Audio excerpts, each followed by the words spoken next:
esse momento aqui com vocês e fazer uma oração pelos enfermos, uma oração para as pessoas que estão hospitalizadas, que estão em casa.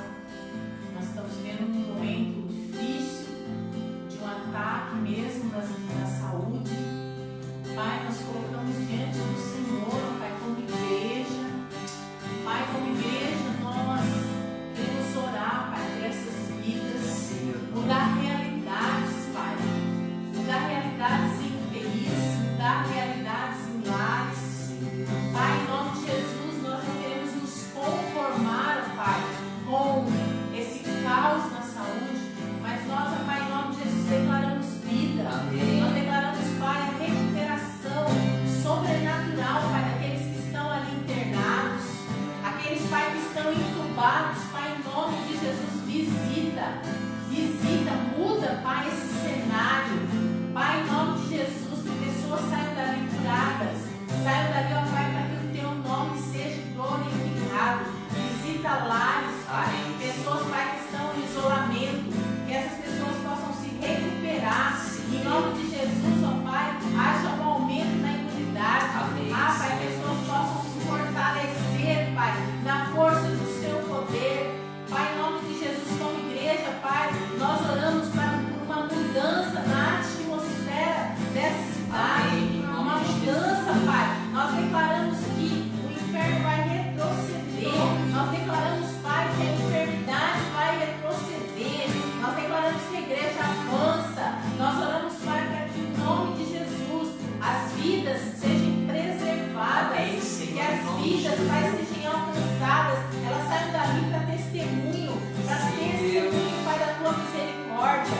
Pai, em nome de Jesus, eu coloco diante de Ti, ó Pai. Visita, Senhor. Visita os hospitais. Visita as UTIs. Ó Pai, toda a região, Pai, nós colocamos diante de Ti. Amém, Sabemos que Senhor. há, Pai, superlotação. Pai, mas nós cremos num Deus que sopra a vida. Pai, nós cremos que de um dia para o outro essa situação pode mudar e vai mudar, ó Pai. Nós colocamos na Tua presença como igreja, Pai. Nós oramos, Pai, como igreja.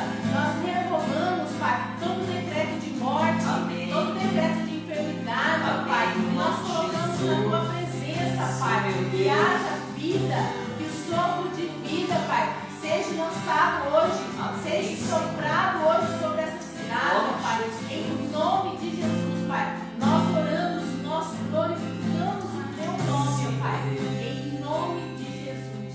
Amém. Aleluia. Glória a Deus. Amém. Glória a Deus.